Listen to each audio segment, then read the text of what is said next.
Hey everyone, this is Randi Pullar with Active for Life Online. Today I'm going to be talking to you guys about how to deal with setbacks on your fitness journey. Setbacks happen to everyone. Let's be honest, 2020 has been a wild year. I'm sure we've all kind of hit some kind of bumps in the road. So I wanted to talk today about how we can deal with those setbacks and move forward so that we can get back to living our healthiest, best life that we can. So please remember that even the most dedicated of athletes deal with setbacks sometimes. It's completely normal part of the process. What's a good road trip without a few bumps in the road? Am I right?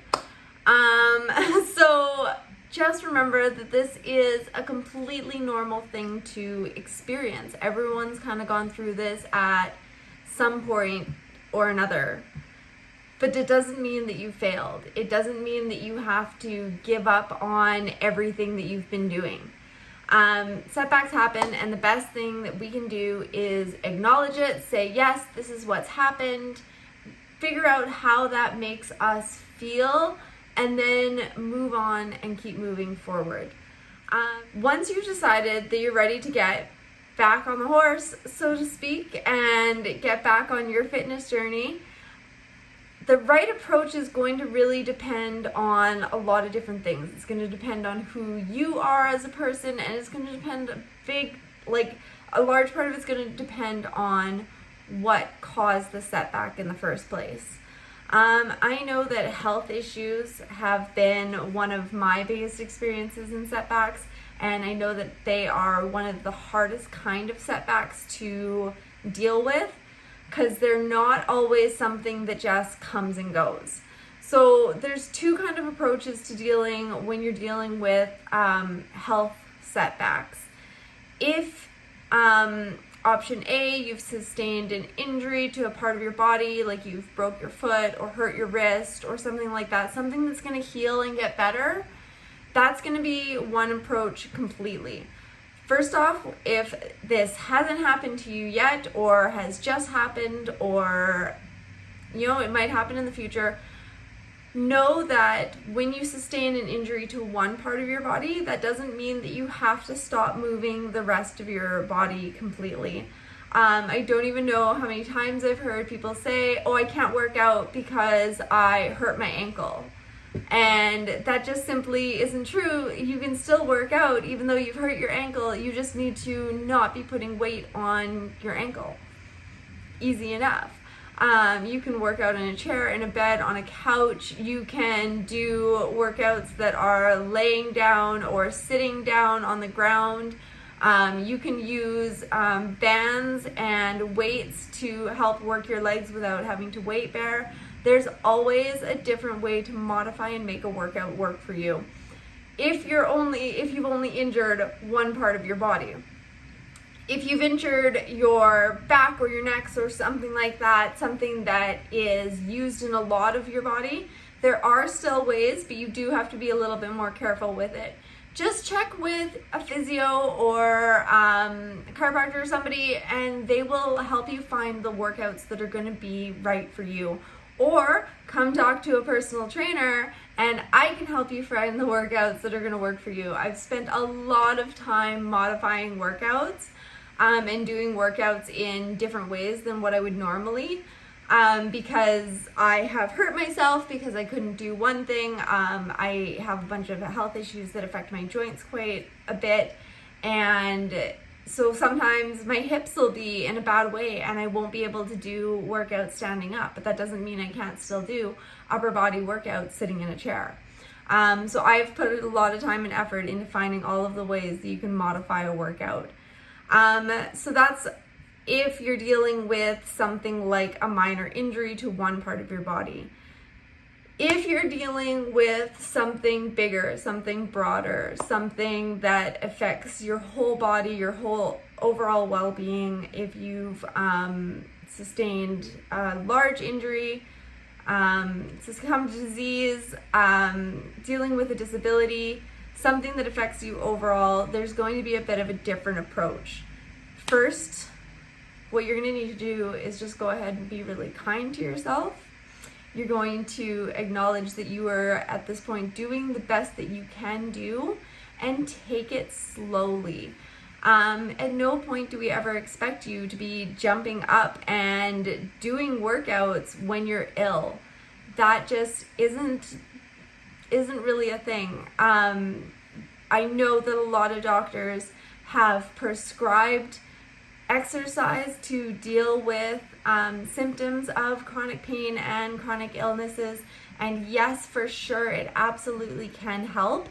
But no, you're probably not going to just be like, all right, cool, I'm going to go to the gym and go do the things. And I get that. It takes a very kind, slow approach to really find what you can do. There's a lot of work to be done in energy management, modifications and adaptations that you might need to make. Energy management is a huge part of what I do, always checking in with my people and with myself when I'm, about to do something. Like, do I have the energy to give to this? If I'm giving my energy to this workout, is it the best thing that I can be giving my energy to at the moment? Sometimes it's just not. Sometimes you have other things that you want to do in a day, and when you're dealing with chronic illness, if you've been there, you know that there's so many things in your day that you need to do, and you need to give your energy to the right thing. Super important. But there are ways to do these workouts, to stay active.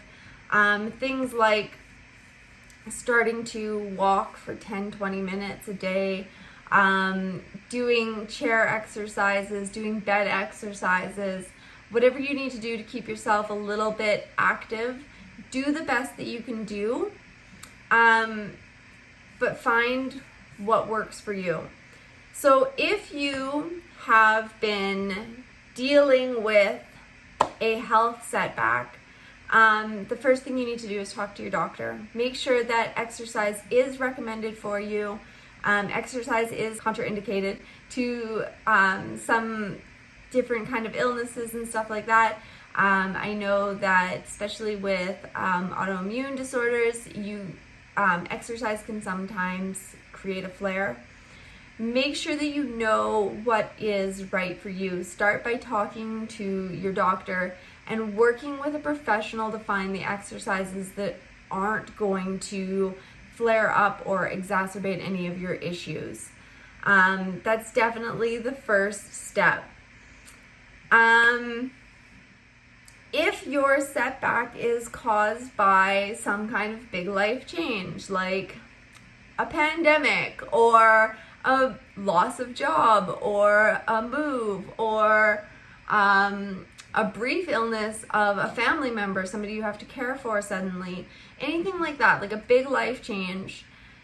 Again, it happens. Life is unpredictable. It's changing all the time, and we should never expect it to stay the same. So the best thing you can do preemptively before you end up in this setback is plan ahead and know that your life is never going to always stay the same.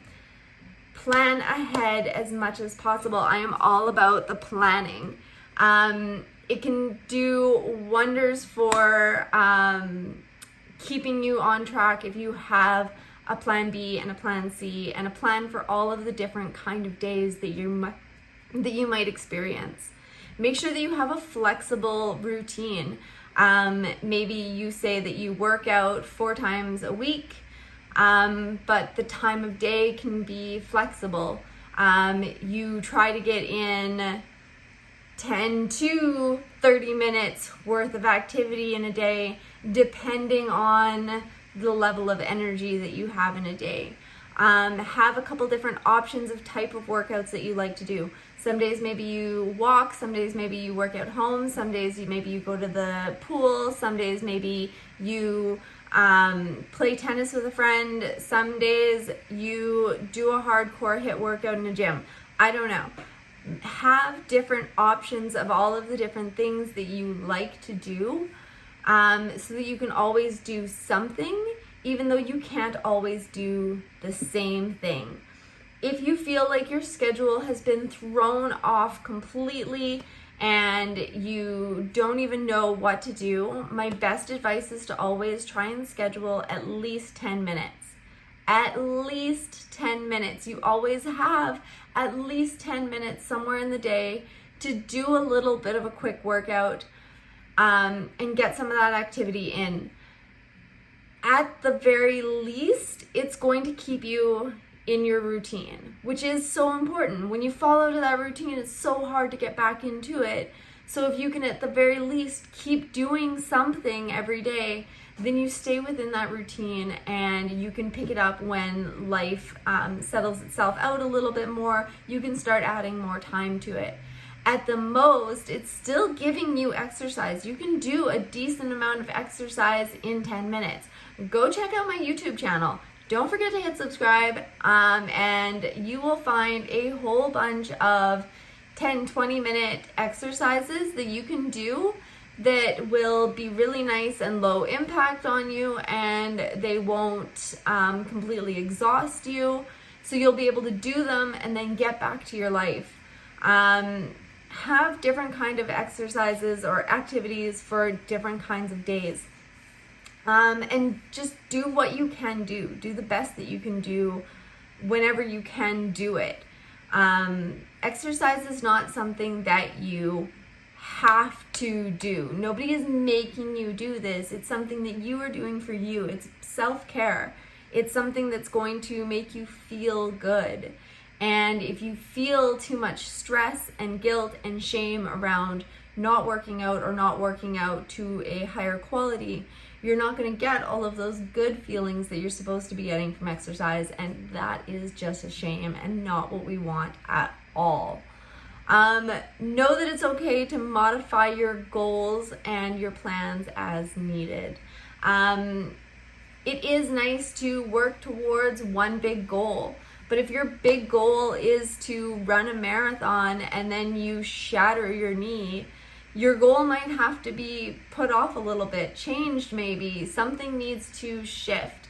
But you need to be ready to make that shift at any given time because, like we said, life is unpredictable. We don't know what's going to happen. So always know that your goals are your goals and there's something that you want and that you're working towards, but don't get so attached to them that you're unable to shift your mindset around them and replan and recalibrate as needed.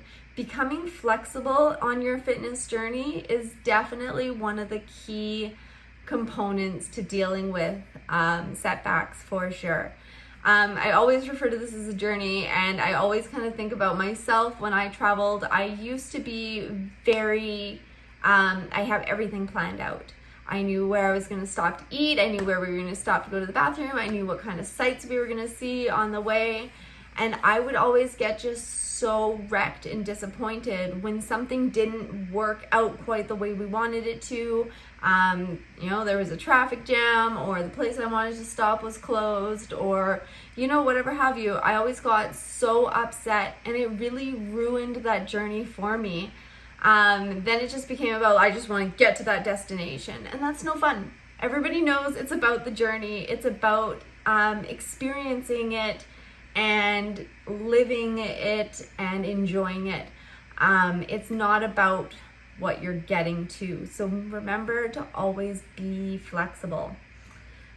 So again, if you're currently on this downward slide and you're looking to get right back on the horse and back on that right path, these are my top tips.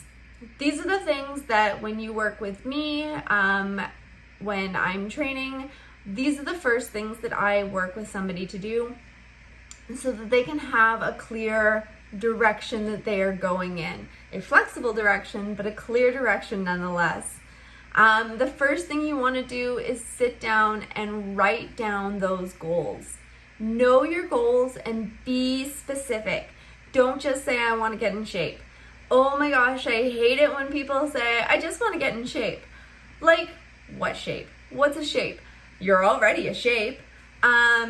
Know what you want. How do you want to feel? How do you want to look? How do you want to be? What do you want to do? What do you want to be able to accomplish with these fitness goals? For example, If you have a mountain that you want to climb, you would set your sights on the top of that mountain and you would start training to strengthen your legs, strengthen your cardio. You would have clear defined path to go on as to what you want to do.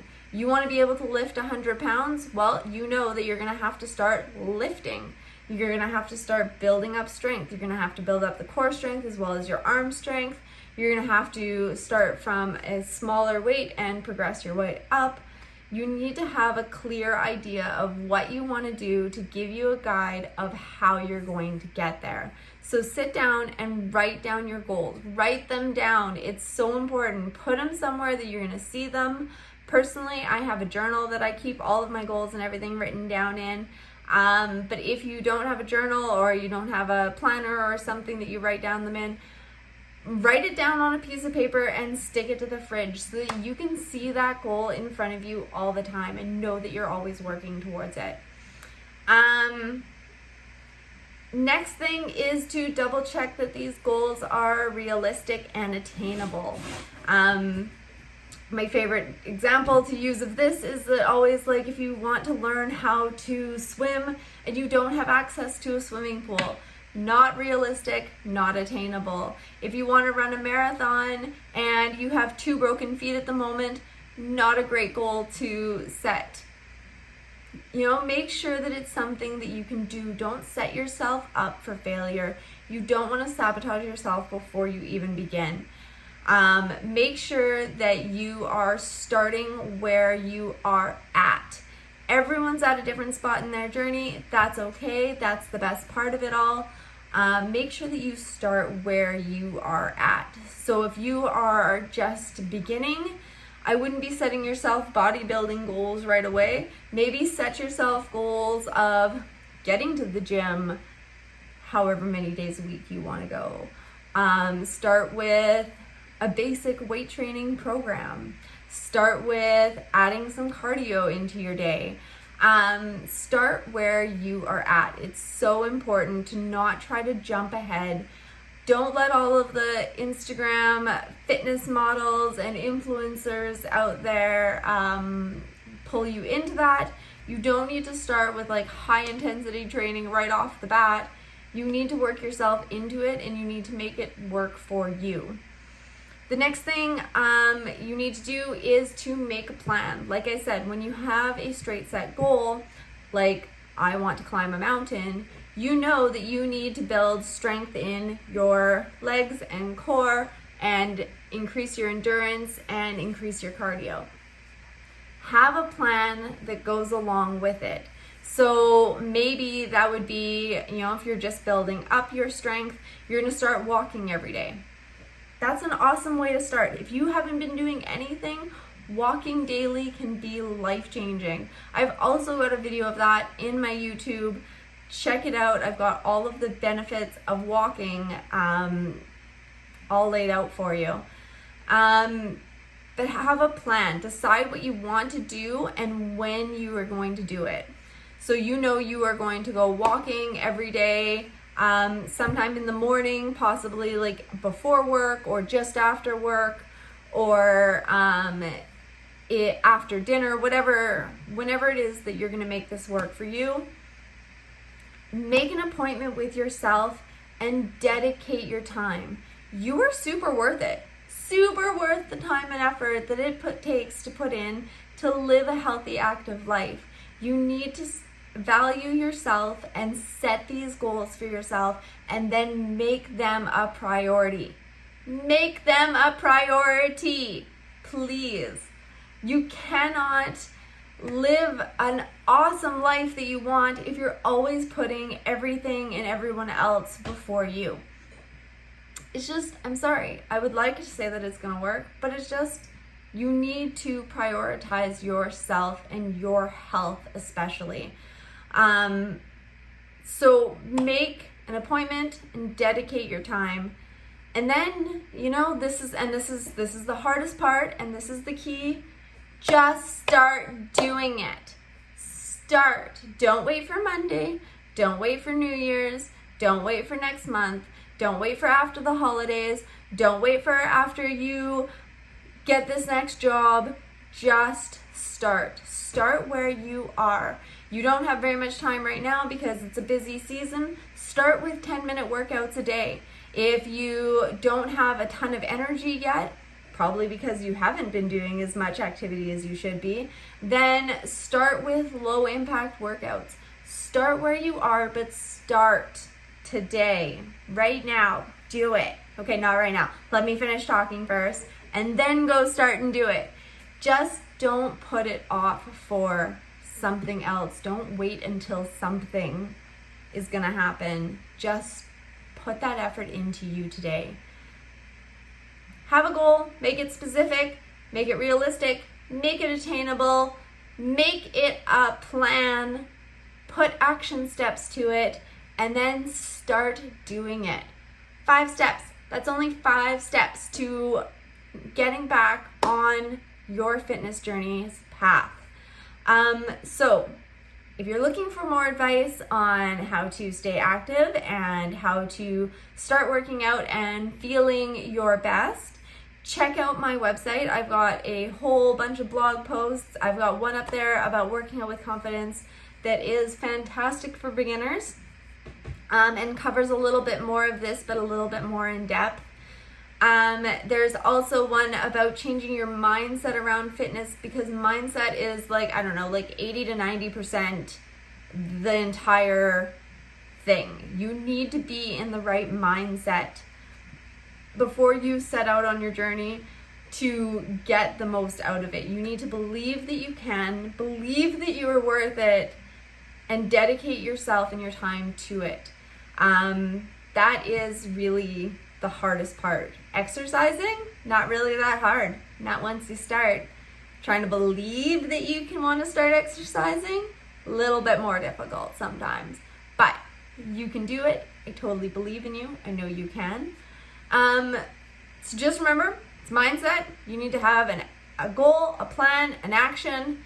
And then if you're looking for something more than that, if you need help figuring out what this goal is, if you need help figuring out what your action steps are, if you're just like so many other people and think, I just want to get in shape, and so you don't really know where to start with getting in shape, come chat with me.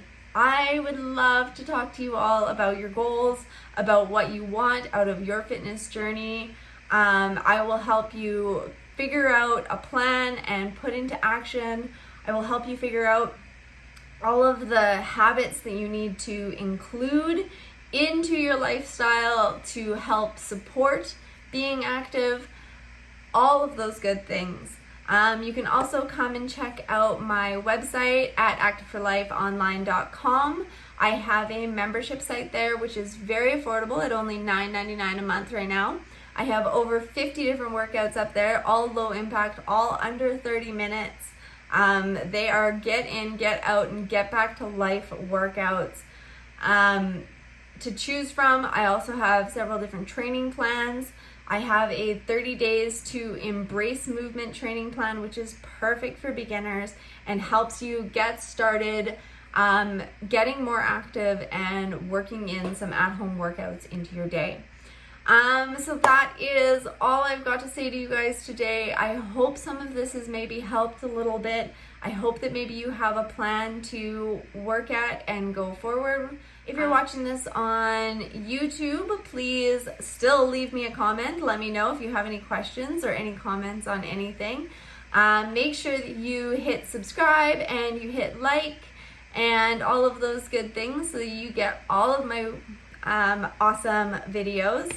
I am going to be going live into the Facebook group as far as I can tell every Thursday. I'm going to try and do this every Thursday, where I'm going to come in here and share all of my awesome wisdom and advice with you guys on how to get active for life.